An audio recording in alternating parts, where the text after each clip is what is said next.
Hey guys, today we're going to be taking a look at the best ways that we can all save more of our hard-earned money. So let's get started. Number 1. The 50-30-20 budget rule. Popularised by Senator Elizabeth Warren, this rule creates a great framework for deciding how much of our money we should be putting towards each classification of spending. What you do is you work out how much income you receive after tax, and then you break down this figure into the following budgets. 50% is allocated towards your needs. These are things that you must spend your money on, such as rent, mortgage, food, utilities, that kind of stuff. And 30% is spent on your wants. These are things that you don't really need, but you'd like to have. These are things like that new laptop that you thought about buying for ages, or that new football kit that you've had your eye on. And the remaining 20% goes on savings and investments. This could be money that you have in your savings account with your bank, or it could be money that you put towards long-term, low-risk investments, such as index funds like the S&P 500. Unfortunately, a lot of people around the world, even in wealthy countries such as the UK and the USA, struggle with money management and end up amassing debt. This can probably be attributed to the fact that in schools, they don't really teach you how to manage your finances, which really sucks because this is a skill that will benefit you throughout your whole life. So, use the 50-30-20 budget rule as a solid foundation and you'll be on the right track to boosting your savings. Number 2. Prioritise your spend. Have you ever seen someone flush money down the toilet? Well, hopefully not, and I know this sounds ridiculous, but you'd be surprised at how many people are effectively flushing their money down the toilet because they are wasting money needlessly on things like credit card interest fees. This is why it's imperative that we prioritise our spending.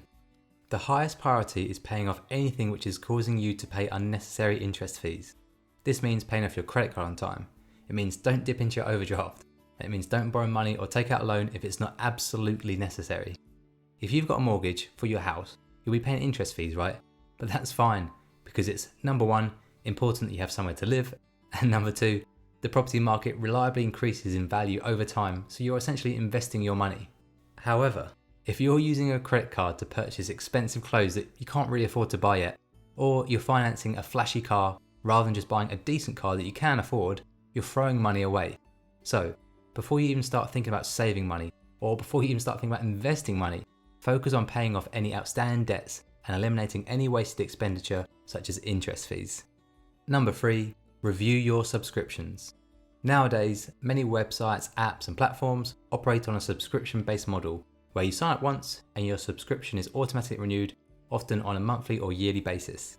Think of companies like Netflix, Spotify and Amazon Prime. Many of these companies offer free trials because it's a smart way to entice users to try their product or service without them having to pay a single penny. But a lot of people aren't really organised, or perhaps they're a bit forgetful, or perhaps even a combination of both, and they don't remember to cancel their subscription on time.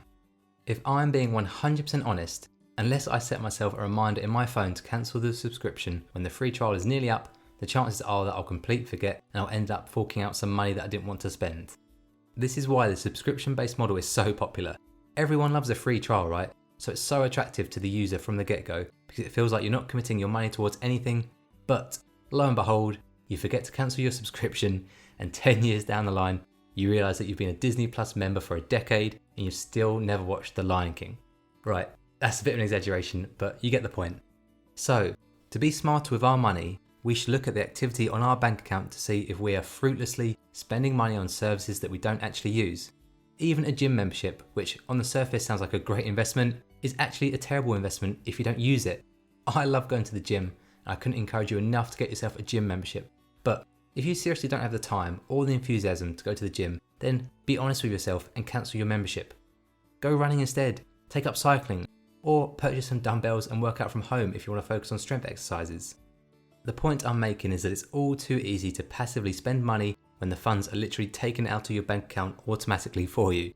So, make sure you're getting your money's worth, and if you're not, it's time to pull the plug. Number 4. Analyse your lifestyle. Do you always buy the latest iPhone, but then don't buy a round of drinks for your mates at the pub because you're broke all of a sudden? Or do you drive around in a new car, but then wonder why you can't seem to save any money at all? It's so tempting to spend money on things to impress your mates or to keep up with the Joneses, which is when you want to have the same expensive lifestyle as the people around you because you're worried about seeming less socially important than them. But ultimately, this isn't the source of life's happiness and well-being. And don't get me wrong, it's not bad to treat yourself, especially since you probably work really hard for your money, but analyse your lifestyle to ensure that you're living within your means. Personally, I like Apple products and I love my iPhone, but I don't buy a new iPhone each time they release one, because to me, a phone is just a phone, and I'd rather spend my money on other things like going on holiday with my friends. So what I do is I buy a second-hand iPhone on eBay from a reputable seller, and I don't even buy the latest model because for me, I don't need it.